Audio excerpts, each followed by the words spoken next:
দাদা প্রতিদিনই তো আপনার ভিডিও আপলোড করে থাকি, তো আজকে আপনার চাষ জীবনের বৃত্তান্ত, লতি কচু চাষ শুরু করেছেন, এখন এইটা দিয়ে প্রথম কিভাবে শুরু করেন এবং প্রথম দিকে কেমন খরচ হয়েছিল, এখন পর্যন্ত আপনি কিভাবে লাভ করছেন নাকি লস করছেন, এই টোটাল বিস্তারিত আপনি এখন আপনাকে বলতে হবে। তো আমি আপনাকে প্রথম বলবো, আপনি প্রথমত কতটুক জমি চাষ শুরু করেছিলেন? প্রথমত আমি প্রথম যখন চাষে আসি, তা সেখান থেকে ধরো আমি 15 কাঠা 10 কাঠা এইভাবে চাষ করতে করতে এখন আমি কিন্তু 2.5 বিঘে 3 বিঘে করে জমি চাষ করি, খালি লতি কচু চাষি 2.5 বিঘে 3 বিঘে থেকে থাকে না।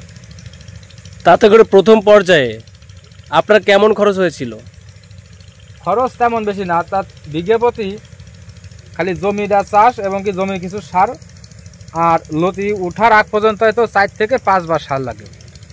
তা 4 থেকে 5 বার সার ব্যবহার করার পরে কিন্তু লতিটা আসে। লতিটা যখন গাছে মানে 2 কাঠা কিংবা 3 কাঠা ওই কোনো খরচ আসে না, মানে প্রতি সব লতি কাটবো আর অল্প করে সার। তা বেশি ধরো প্রথম থেকে লতি কাটা পর্যন্ত শেষ হতো বিঘায় 15 থেকে 18,000 টাকা খরচ আসে। জমি চাষ দিয়ে সার দিয়ে ডিজেল আমরা তো এখন আপনার 2.5 বিঘেই কেমন কত কিভাবে লতি হচ্ছে এবং এর বাজার রেট বা সবকিছু মিলায়ে মানে আপনি সাপ্তাহিক যে লাভ্যাংশটা কেমন আসছে আমাকে সেটা একটু বলবেন। সপ্তাহে লাভ সাপোজ আমি আজকে কথাই বলি, গতকালকে আমি 7 কাঠা জমি লতি কাটেছি, 161 কেজি লতি হয়েছে। তা আমি আজকে বাজার আমি ধরো 66 টাকা করে লতির বাজার বেচেছি, মানে লতি বেচেছি। আর বেচে ধরো আমি ধরো একটা জন নিছি, আর আমি আর আমার বাবা 2 জন। তা ওই জমি থেকে আমি ধরো আজকে 13,000 টাকা লতি বেচেছি, বেচে ধরো একটা জন এবং কি কিছু সার আর ওই যে তেল ধরো আমার 2,000 টাকা খরচ, তাও 11,000 টাকা আমার লাভে আছে। 7 কাঠা জমি, আর 7 কাঠা জমির হিসাব বলছেন? হ্যাঁ। আর 2 দিন পরে ধরো 10 কাঠা জমি কাটপানে, সেটা 2 জন নিবানে, এইভাবে প্রতি সপ্তাহে লতি কাটবো, অল্প অল্প সার। এক কথায় আপনার সাপ্তাহিক আয় কত আয়েছে এবং ব্যয় কত, আমাকে এই হিসাবটা টোটালি একটা হিসাব দিতে দিন। এখন হিসাব করতে গেলে তো একটা ধারণা, প্রাথমিক ধারণা। তা ধারণা ধরো প্রায় আমি প্রত্যেক সপ্তাহে ধরো সপ্তাহে 3 বার লতি কাটি, 3 বার লতি কাটি, তো 2.5 বিঘে জমি ধরো আমি 40 থেকে 85 হলে কিন্তু লতি বিক্রি হয়। আর চাল খরচ সার দিয়ে এবং কি তেল দিয়ে সব কিছু দিয়ে ধরো 1,000-2,000 টাকা খরচ আসে।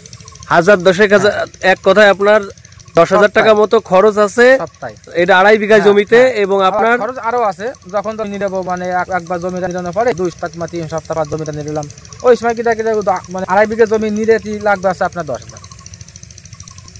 মানে জমি নিলে 10,000, আর যদি না নিলে তাহলে কি হলো যে লতি কাটে জমিতে সার মাটি দেওয়া 10,000 খরচ, আর যেদিন জমি নিরাবেন জমিতে ধরো 10,000 যাবে খরচ। এইভাবে কিন্তু জমি বেশিটা নিরানো লাগে না, কারণ জমি ধরো প্রথম চান্স যদি ভালোভাবে যদি জমিটা পরিষ্কার করা লাগে, লতি হওয়ার পরে কিন্তু তেমন একটা মানে খরচ হয় না, মানে জমি সাফ করতে গেলে। তো আমাদের অমৃত দাদা এতদিন পর্যন্ত শুধু অমৃত দাদার কিন্তু ভিডিও আপলোড দিয়ে আসছি, কিন্তু আসলে আমরা কেউই জানি না, আপনারা জানেন না যে অমৃত দাদার সাপ্তাহিক ইনকাম কত এই 2.5 বিঘা জমিতে, এবং তার খরচ কত, অর্থাৎ আয় কত এবং ব্যয় কত। আজকে আপনাদের সামনে এই আয় এবং ব্যয়ের হিসাবটা দিলাম। আচ্ছা দাদা, এখানে কতটুকু জমি আছে? এটা আছে 48 শতক জমি। 48 শতক জমি। তো 48 শতক জমি, এটা লতি কাটা হয়েছে কবে? এটা কাটা হয়েছে 3 দিন আগে, 3 দিন আগে কাটা হয়েছে, আর 4 দিন পরে কাটি দাও। এটাই কাটা প্রতি মোট আছে? এটা কেবল ধর আসছে, যেহেতু এটা পুরনো গাছ, আর এই গাছ আছে আমরা গত আষাঢ় মাসে লাগাইছি, শীতের আগে মানে গত আষাঢ় মাসে লাগাইছেন। এটা আছে পুরাতন গাছ, এখনো নতুন গাছে এখনো লতি আসে পারিনি। তার মানে এটা দিয়ে আনুমানিক একটা প্রাথমিক ধারণা, এইটা দিয়ে আপনি কত টাকা ইনকাম করতে পারছেন? একটা প্রাথমিক ধারণার কথা বলা হচ্ছে। ধরো 4 থেকে 5 লাখ টাকা। তো 4 থেকে 5 লাখ টাকা মানে এক বছরে? এখনো সময় আছে, এখনো সময় আছে, আষাঢ় মাস আসেনি এখনো। তার মানে এখন আষাঢ় মাস ফুল আসা পর্যন্ত আপনি ফলন পাবেন। আচ্ছা, তো এখন যারা চারা নেবে, আর চারা যে এখন যারা চারা নেবে তারা কি এখনই রোপণ করবে নাকি আরো 1-2 মাস পরে রোপণ করবে, এই বিষয়টা একটু বলে দেন। মানে আমাদের লতি চাষ যখন আমরা করি, আমাদের 12 মাস খাই লতি থাকে। এই যে ধনির বুড়াই যে আমাদের এই যে মানে ধনি উঠানে আছে, এই জমিতে আমরা লতি লাগাবো। আচ্ছা, এটা লতি লাগানো ছিল? আমার লতি ধরো আমার 2 বিঘা জমি থেকে লতি মানে উঠতেছে। নতুন ধরো কেবল 7 কাঠা জমি থেকে হয়তো 2-4 দিন পরে কাটা পড়বে, আবার এই যে এখন আমরা লাগাবো, দিনে উঠানোর পর আবার লাগাবো। তার মানে এটা তো ধনে উঠানো হয়ে গেছে, এটা এখনই লাগাই দিবেন। আচ্ছা, এখন যদি লাগানো হয় এটাকে আষাঢ় মাসে ফুল আসবে কিনা? এখন লাগালে কোনো ফুল আসবে না, অর্থাৎ পুরাতন গাছে ফুল আসবে, এই যে পুরাতন গাছে ফুল। আর যেটা আছে কিনা আপনার শীতের আগে লাগানো ওইটা ফুল আসবে, এইটাই। ওইটাও তো আপনার জমি? হ্যাঁ, ওটা না, এটা না, এর পরেরটা আমার, এটা না। ও, এটা না, এর পরেরটা। আচ্ছা, এর পরেরটা আর ওই পাশের একটা আছে। আর এটা তো আপনার জমি? হ্যাঁ, এটা আমার, এটা আমি এই লাগাবো, ওই যে ধনে উঠালাম, লতি লাগাবো। তো আপনারা যারা ভিডিওটি দেখছেন, আপনারা যারা চাষ করতে চান, তাদের বিস্তারিত সবকিছু বললাম এবং আপনারা আশা করি বুঝেছেন। এখন চাষ যদি করতে চান করতে পারেন, আপনাদেরকে সার্বিক সহযোগিতা আমরাই করব।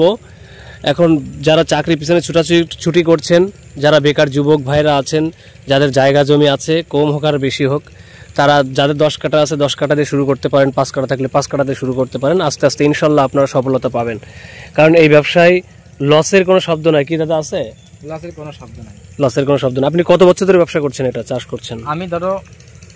আমি এই 6 বছর ধরে কিন্তু আমি এই লতি চাষ করছি, 6 বছর। তো এই অঞ্চলে প্রত্যেকেই, আচ্ছা, এর আগে আপনার বাপ মানে টোটাল কত বছর হয়েছে সবাই মিলে, বাপ ছেলে মিলে? আমি যখন বুদ্ধি জ্ঞান হয় সেই সময়তে দেখতেছি আমার বাবা লতি চাষ করে।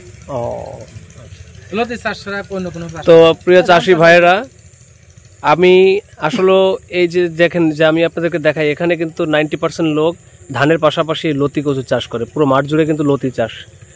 তো এটা যশোরের বাঘারপাড়া।